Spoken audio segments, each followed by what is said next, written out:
3.0 पर आपका स्वागत है। और आज हमारे साथ जुड़िए रहिए, बने रहिए, क्योंकि इस पे बहुत ही अच्छा कंटेंट आने वाला है। और हम जो पुराने प्रीवियस ईयर के बोर्ड के जो पेपर हैं उनको भी इसी में सोल्व कराते थे, ठीक है ना। तो कल अपन ने एक जो फर्स्ट चैप्टर है अपना वास्तविक संख्या है उसको अपन ने कवर करा था, ठीक है। उसमें अपन ने बहुत सारी चीजें पढ़ी, एलसीएम निकालना, एचसीएफ निकालना, गुणनखंड करना, अभाज्य गुणनखंड करना। तो ये सब चीजें अपन ने वहां पे सीखी। तो इसलिए आज अपन चैप्टर नंबर 2 पढ़ेंगे जिसका नाम है बहुपद, एक्सरसाइज नंबर 2, बहुपद। अब सबसे पहले बहुपद में बीजीय व्यंजक होते हैं। बीजीय व्यंजक होते क्या है? चर अचर जो संख्याएं होती है उनका योग, गुणन, अंतर, ये सब से क्या बनता है? बीजीय व्यंजक बनते हैं, ठीक है ना। और बहुत से बीजीय व्यंजक मिलकर क्या बनते हैं? बहुपद बनते हैं। बहुत से बीजीय व्यंजक मिलकर क्या बनते हैं? बहुपद बनते हैं। और बहुपद से क्या बनता है?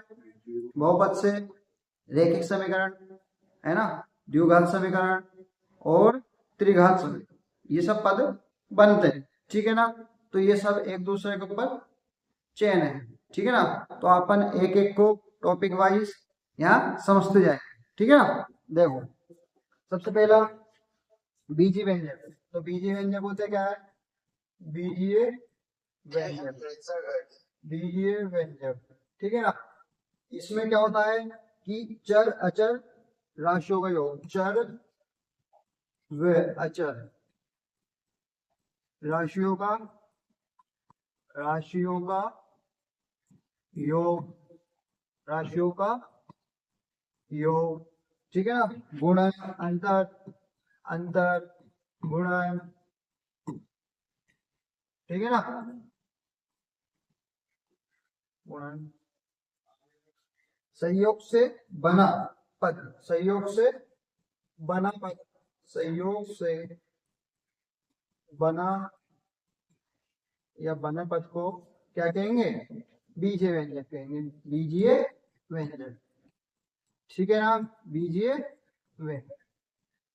तो पहला जो अपना बीजीय व्यंजक की अपने परिभाषा लिखी कि चर अचर, चर अचर, चर अचर राशियों की योग, अंतर, गुणन, संयोग से बना पद, संयोग से बना पद क्या कहलाएगा? बीजीय व्यंजक कहलाएगा, ठीक है ना। तो अगली वाली परिभाषा है अपने पास बहुपद। क्या है? बहुपद। तो अपन बहुपद को भी समझ लेते हैं, बहुपद होता क्या है, ठीक है ना।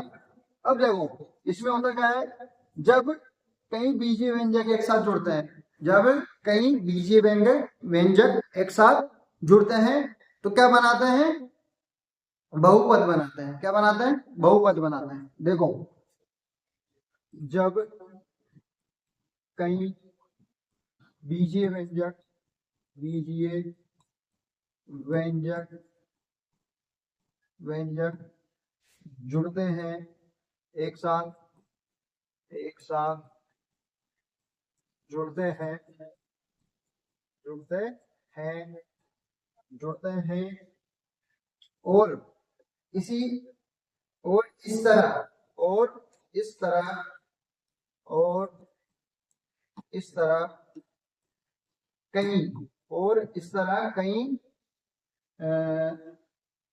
पद का निर्माण, पद का निर्माण, पद का निर्माण करते हैं, पद का निर्माण करते हैं। क्या कहलाते हैं? बहुपद कहलाते हैं। बहुपद, बहुपद कहलाते, बहुपद कहलाते हैं, ठीक है ना। पहली परिभाषा में अपन ने पढ़ा कि चर अचर राशियों का योग, अंतर, गुणन और संयोग से बना पद क्या कहलाएगा? बीजीय व्यंजक कहलाएगा, ठीक है ना। तो अपन दूसरी परिभाषा पढ़ रहे हैं बहुपद। बहुपद में क्या कह रहा है? जब कई बीजीय व्यंजक, यानी बहुत सारे बीजीय व्यंजक हो सकते हैं, ठीक है ना। गुण वाले भी हो सकते हैं, जोड़ वाले भी हो सकते हैं, और भाग वाले भी हो सकते हैं। तो ये सब चीजें वाला जो पद होता है तो उसको क्या कह रहे हैं? बहुपद की परिभाषा पढ़ रहे हैं जब कई बीजीय व्यंजक एक साथ जुड़ते हैं, ठीक है ना। अपन को पता नहीं कितने बीजीय व्यंजक के लेकिन एक साथ जोड़ के क्या बनाते हैं, बहुपद का निर्माण करते हैं। तो कई तरह के पद मिलकर क्या करते हैं, बहुपद का निर्माण करते हैं। ठीक है ना। तो देखो एक आध उदाहरण भी देख लेते हैं अपन, एक आध उदाहरण भी देख लेते हैं इसका। 3x बराबर 3x बराबर देखिए a0 plus a1x plus a2x, ठीक है ना, और square plus a n x n, ठीक है। तो ये बहुत सारे बीजीय व्यंजक मिलकर क्या बना रहे हैं, एक बहुपद का निर्माण कर रहे हैं। ठीक है ना।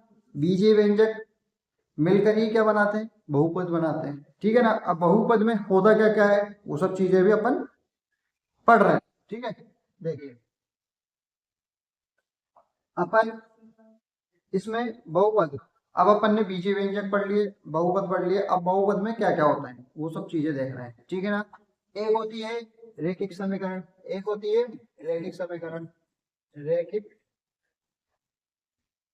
रैखिक रैखिक बहुपद, रैखिक बहुपद। ठीक है। एक होता है द्विघात द्विघात बहुपद, एक होता है द्विघात बहुपद, और एक होता है त्रिघात त्रिघात बहुपद, त्रिघात बहुपद। ठीक है। बीजीय व्यंजक पढ़ लिया अपन ने, उसमें क्या क्या थी, जोड़ भागी गुणा भाग से इनसे सबसे मिलकर क्या बन रहा है, पद बन रहे हैं, पद से ही बहुपद बन रहे हैं। अब बहुपद में क्या क्या होता है वो सब चीजें अपन यहाँ पे देख रहे हैं स्लाइड पे। अब देखो सबसे पहला रैखिक, दूसरा द्विघात, तीसरा है त्रिघात। तो इनको परिभाषा समझेंगे पहले, फिर उसके बाद उदाहरण समझेंगे। देखो रैखिक समीकरण, रैखिक बहुपद किसे कहेंगे, रैखिक बहुपद उसे कहेंगे जिसमें केवल एक घात हो, केवल एक घात हो, उसे क्या कहेंगे, रैखिक बहुपद कहेंगे। ठीक है। द्विघात में वह बहुपद जिसमें द्विघात यानी दो घात पाई जाती है, वो क्या कहलाती है, द्विघात बहुपद कहलाती है। ठीक है। त्रिघात, त्रिघात वह बहुपद जिसमें तीन घात पाई जाती हो, है ना, तो उसको क्या कहेंगे अपन, त्रिघात बहुपद। ठीक है। तीनों की परिभाषा अपन के पास क्लियर हो गई, अपन उदाहरण के तौर पे समझेंगे इसको, उससे समझ में आ जाएगा अपन को। ठीक है ना। तो देखिए ये हो गया माइनस के 7x माइनस के 5 2x माइनस का 3।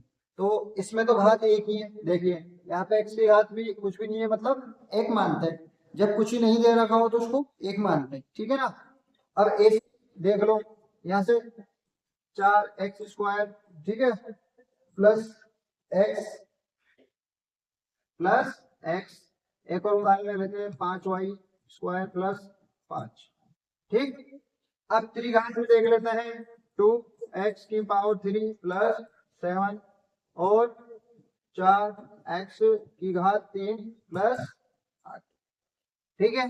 तो ये क्या हो गए अपने पास, रैखिक बहुपद हो गए, द्विघात बहुपद हो गए, त्रिघात बहुपद हो गए। जिसमें एक घात लगी हो वो रैखिक बहुपद कहलाता है, जिसमें दो घात लगी हो वो द्विघात परिपद बहुपद कहलाता है, जिसमें तीन घात लगी हो वो त्रिघात बहुपद कहलाता है। ठीक है। अपन ने उदाहरण भी लेके देख लिया, उदाहरण से समझ लिया, यहाँ पे एक घात लग रही है, यहाँ पे दो घात लग रही है, यहाँ पे तीन घात लग रही है, तो अपन आसानी से पहचान सकते हैं, समझ सकते हैं कि ये कौन सा बहुपद दे रखा है अपन को। रैखिक एक सिंगल घात वाला आएगा तो रैखिक होगा, दो घात वाला आएगा द्विघात होगा, तीन घात वाला आएगा त्रिघात होगा। ठीक है। चलो आगे देखते हैं।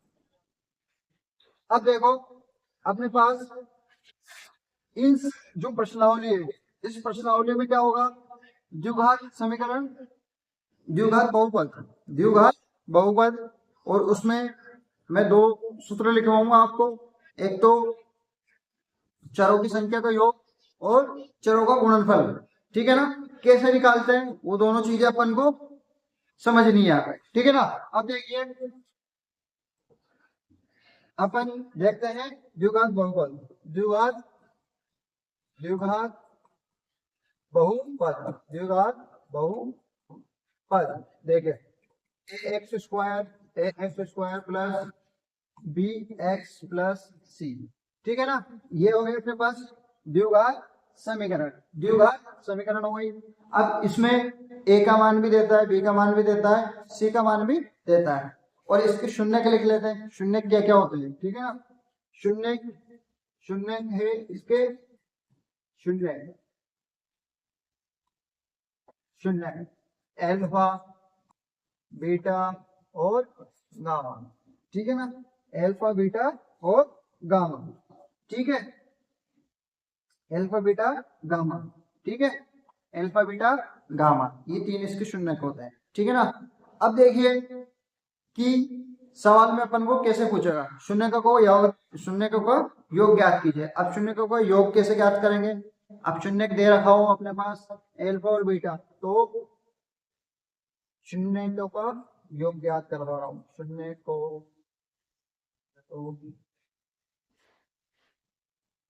का योग, का योग, ठीक है। तो कैसे ज्ञात करेंगे, alpha plus beta, alpha plus beta, तो इसमें किस कौन सा सूत्र लिखेंगे, माइनस का बी बटा सी, माइनस का बी बटा सी, इसको ऊपर रखेंगे, इसको नीचे रखेंगे, लेकिन माइनस लगा, ठीक है ना। ये शून्य के ऊपर योग ज्ञात करने का सूत्र है, ये अपने प्रश्नावली में काम में आएगा जब अपन सवाल करेंगे, ठीक है ना। अब देखिए शून्य का कोई योग हो गया, अब शून्य को गुणनफल, शून्य को का गुणनफल, गुणन, ठीक है। अब गुणन कैसे होगा, एल्फा बीटा, एल्फा और बीटा को गुणा कर लेंगे, अब माइनस का सी बटा ए, तो अपने पास क्या हो गया, अपने पास ये दो सूत्र आ गए। माइनस का जब गुण योग पूछे तो एल्फा प्लस बीटा, तो उसका सूत्र होता है माइनस बी बटा सी, ठीक है। और फिर उसके बाद अपने पास शून्य का गुणनफल पूछे तो एल्फा प्लस एल्फा गुणा बीटा बराबर क्या होगा, माइनस का सी बटा ए, ठीक है ना। तो ऊपर वाले को अपने पास बहुपद दे रखा है a x square plus b x plus c, है ना, और उसके शून्य कौन कौन से दे रखे हैं, अल्फा बीटा गामा, तीन शून्य होते हैं, ठीक है ना। अब देखिए अपने पास और भी सूत्र होते हैं, लेकिन अपन प्रश्नावली यहाँ जो काम में आने वाले हैं ये दोनों सूत्र काम में आएंगे, ठीक है ना, और अगले वाले अगले प्रश्नावली में लिखवा देंगे, ठीक है ना। तो देखो क्वेश्चन नंबर पहला कि निम्न द्विघात के शून्य ज्ञात कीजिए, निम्न द्विघात के शून्य ज्ञात कीजिए। क्वेश्चन नंबर फर्स्ट कह रहा है इसका निम्न द्विघात के शून्य ज्ञात करना है, ठीक है ना। अब अपन ने समझ लिया शून्य कौन कौन से होते हैं, एल्फा बीटा गामा होता है, ठीक है। अब देखो और शून्य को तथा गुणांकों के बीच संबंध की सत्यता की जांच कीजिए। अब अपने पास शून्याङ्क दे रखे हैं, उसके जो गुणांक है उसकी सत्यता की जांच कीजिए कि ये सही है या गलत है, ठीक है ना, अपन को ये चीज चेक करनी है, ठीक है ना। अब देखो सबसे पहला क्वेश्चन, फर्स्ट क्वेश्चन का ठीक है। तो ये क्वेश्चन कह रहा है द्विघात बहुपदों के शून्याङ्क ज्ञात करना है अपन को, द्विघात बहुपदों के शून्याङ्क ज्ञात करने हैं, और क्या कह रहा है, और शून्याङ्कों के तथा गुणांकों के बीच का संबंध और सत्यता की जांच करनी है, संबंध और सत्यता की जांच करनी है कि ये सही है या नहीं है, ये चीजें अपन को देखनी है, ठीक है ना। अब देखिए ये सवाल देखते हैं अपन कि पहला क्वेश्चन एक्स स्क्वायर माइनस का 2x माइनस का 8, माइनस का 8, ठीक है ना।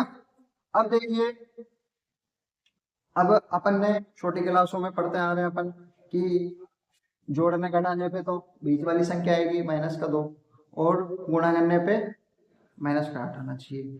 अब आएगा कैसे, अपन थोड़ा सा कैलकुलेशन अपने दिमाग में भी करना पड़ेगा, क्योंकि अपन 10th क्लास में स्टूडेंट है, ठीक है ना। अब 10th क्लास के स्टूडेंट को थोड़ा सा गुणा भाग में 2 होना ही चाहिए। देखो आगे देखो, जोड़ने घटाने पे तो माइनस का 2 आना चाहिए, गुणा करने पे माइनस का 8 आना चाहिए।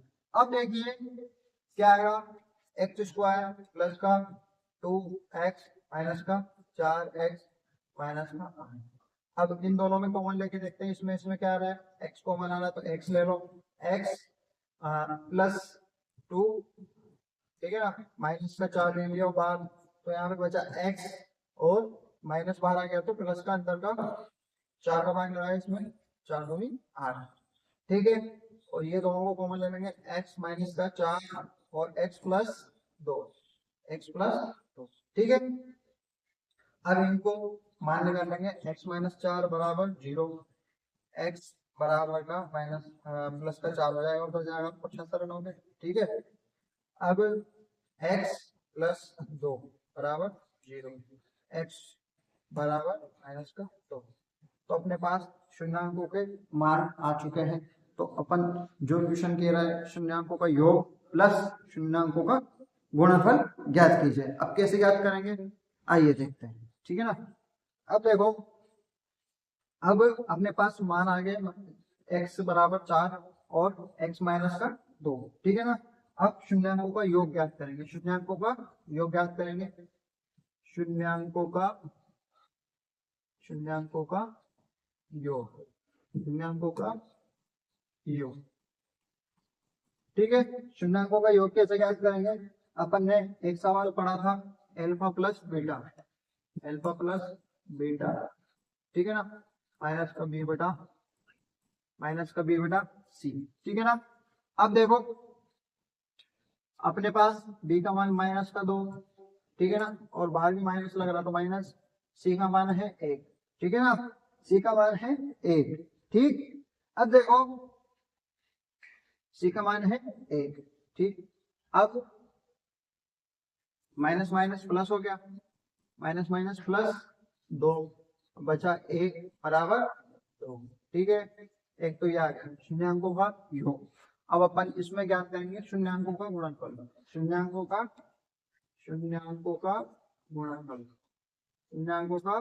गुणन, ठीक है ना, शून्यांकों का गुणन, ठीक है। अब अपने पास वही संख्या दे रखी है, अपन को इसका सूत्र लिख देता है, शून्यांकों का गुणन अल्फा गुणा बीटा बराबर माइनस का सी बटा ए, सी बटा ए, इसमें माइनस नहीं आया, ठीक है ना, इसमें माइनस नहीं आया, ठीक है। अब देखो अचर पद कौन सा है अपने पास, 8 दे रखा है, अचर पद अपने पास 8 दे रखा है, तो सी का मान क्या हो गया 8 और ए का मान क्या हो गया, देखिए ए का मान है 1, माइनस के 8 1, तो इसका मान क्या है माइनस के 8, इसका मान क्या है माइनस के 8, ठीक है ना। तो ऐसे अपन प्रत्येक जो सवाल है इस प्रश्नावली के, उसके शून्यांकों का गुणन और योग ज्ञात कर सकते हैं। मैंने पिछली वाली स्लाइड में लिखवाया था, दोनों सूत्र मैंने लिखवाए हैं और समझाया भी है बहुत अच्छे तरीके से। तो ठीक है, धन्यवाद दोस्तों, हमारे साथ बने रहिए। जो भी कोई डाउट है वो हमें कमेंट में बताएं और चैनल को लाइक कीजिए, सब्सक्राइब कीजिए और शेयर कीजिए। Thank you.